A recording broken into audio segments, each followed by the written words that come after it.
Welcome back to the Cakers channel. Thank you very much for joining me today.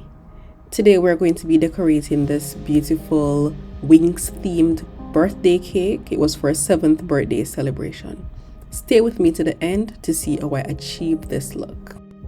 Remember to like my videos, share with your friends and families, and be sure to subscribe to this channel.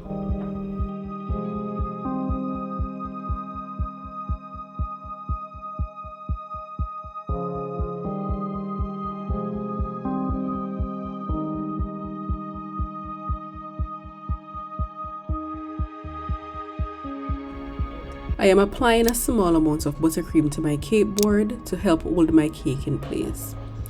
Today we're working with layers of vanilla and a light fruit cake, filling with strawberry and some lotus biscoff filling.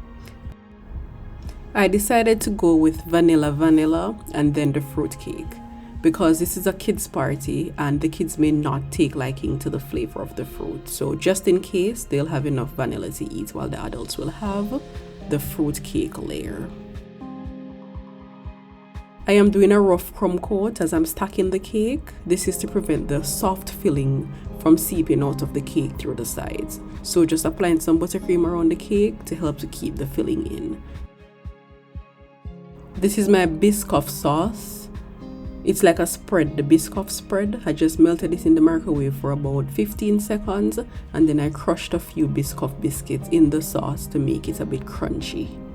Then I use it as a filling for the cake.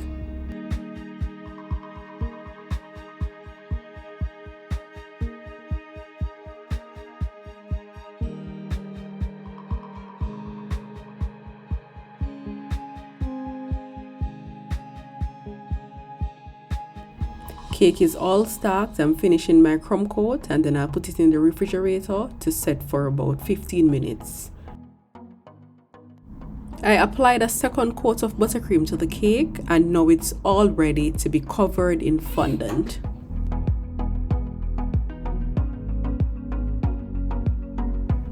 I created a marbled fondant pattern using a little black, pink, purple and white fondant. I put it together and then I rolled it out to create that beautiful marble. Now applying some water to the top of the cake just as an adhesive for the fondant.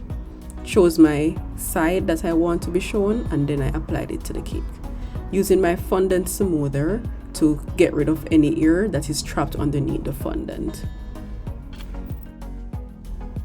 While the cake is chilling in the refrigerator for a minute or two, I am showing you the process of the marbled fondant effect. So I've measured the sides of my cake and I'm preparing the fondant to wrap around the cake.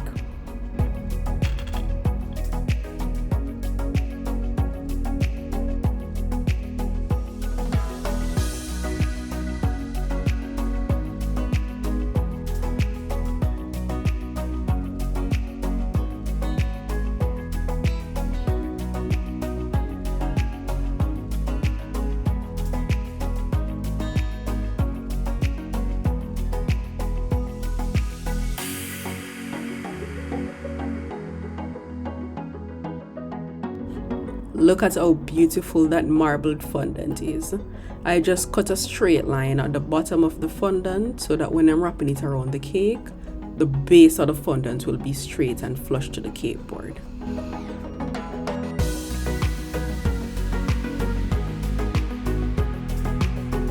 I'm using water again to help stick the fondant to the sides of the cake, carefully wrapping the fondant around. As you can see there, the fondant was way taller than the cake, so I just pinched off the excess at the top. And I'm now cutting a straight line at the back of the cake, then putting it together.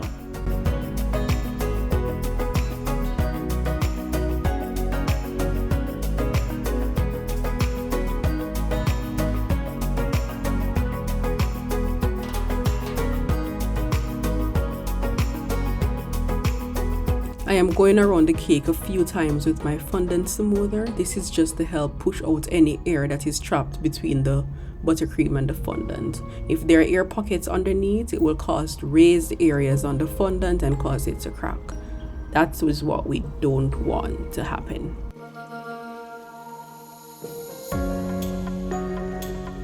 My cake was placed in the refrigerator for about 5 minutes just to let the fondant firm up a bit so that the cutting process will be much easier.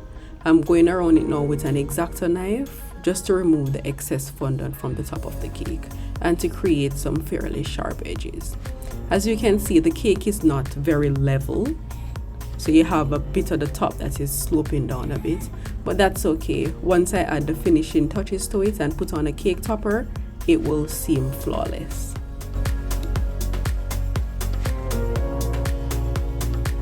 I am using a steamer to steam the cake to get rid of the cornstarch residue, and at the side there I'm preparing my cake topper, so just applying my edible print to a piece of fondant to make it more sturdy.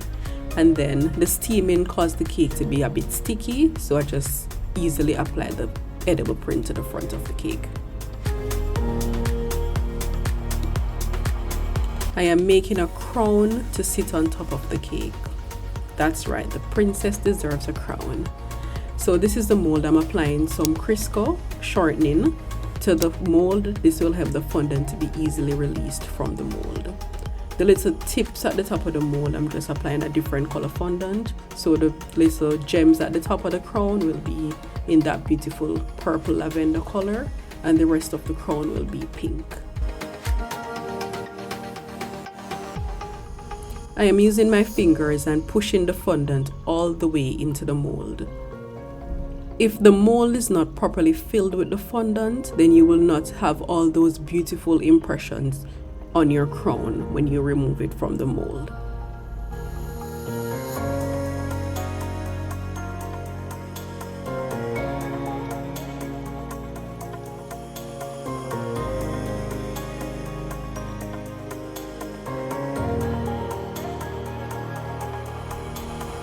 Once I'm finished putting the fondant into the mold, I will just use a very sharp knife to cut away the excess and let the back be very smooth.